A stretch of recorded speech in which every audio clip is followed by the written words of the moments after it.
الزملكاويه دول 4 انواع، فيهم النوع الرابع ده مش هتلاقيه في حياتك كتير، ممكن يكون مستخبي عندك في الشارع. يعني انا عندي اسلام الصغير، راجل محترم زملكاوي، وفوق راسي طبعا ده زميلي واخويا ومتربي معايا. معترف ان الزمالك مثلا فرقه فاضيه، لما بكسب ماتش بفرح عشان انا زملكاوي.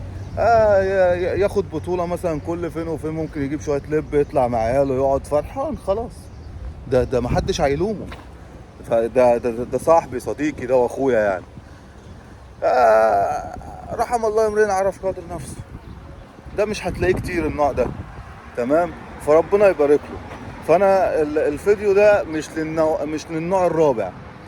في بقى نوع شيكابالا يطلع يقول لك عايزني قدرني او عايزني اديني حقي. طارق حامد يطلع يقول لك عايزني قدرني. زيزو ولا كهربا او امام عاشور كان يجيب جون مع الزمالك يبوس التيشيرت يبقى اسطوره ومفيش منه.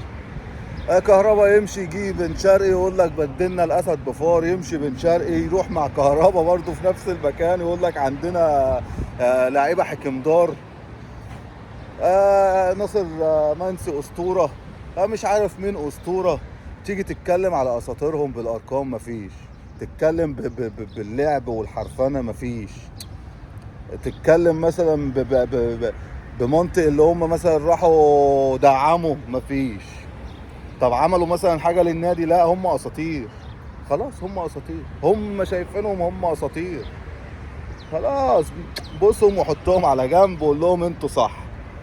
لعيبه بقت نادي الزمالك بقت اساطير، لعيب عايز يختم في الاسماعيلي بقى اسطوره.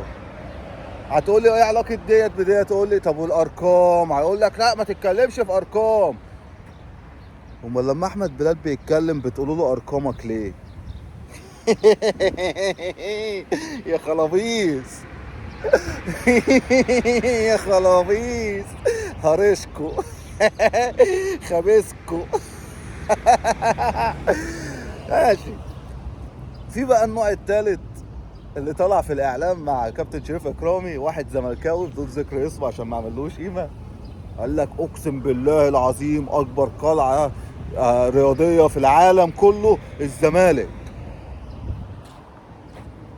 في العالم يعني مش في افريقيا عشان برضو نرد عليك، مش في الشرق الاوسط مثلا يعني، لا في العالم.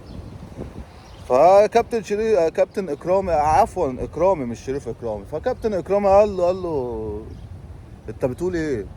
قال له انزل الدول العربيه، انت لفيت؟ انت لفيت صحيح. قال له لفيت. طب انت بقى لفيت؟ هو ما لفش. طب انا في الكويت لو عملت مثلا دلوقتي احصائيه وسالت اي حد معدي، طبعا ما فيش حد عشان الصبح رايح الشغل، انت اهلاوي ولا زملكاوي؟ اهلاوي اهلاوي اهلاوي اهلاوي. 50 مليون واحد لا بقى خلينا نتكلم بالارقام، 50 اهلاوي وهلاقي 2 زملكاويه في النص. اقسم بالله في السعوديه ليا اصحابي وليا يعني ناس صحابي قوي هناك وصادقين في كلامهم، نفس القصه. في الامارات نفس القصه، في قطر نفس القصه، في امريكا نفس القصه، في المانيا نفس القصه، في الهند نفس القصه يا جدع. بس انت اللي مش عايز تعترف ان انت نادي قد كده، مش عايز تعترف ان انت حجمك صغير وعلى قدك وزيك زي اي نادي فرقة متوسطة. مش عايز تعترف برضه، براحتك. انت شايف نفسك اكبر قلعة، اقلع براحتك. انت اكبر قلعة والدنيا حلوة، ومش قلعة صلاح الدين بس، ده انت قلعة قايتباي كمان في اسكندرية. في بقى نوع تاني، ده نوع سخيف سخيف، يجي يشوف فيديو زي ده يشتمك في الكومنتات. خد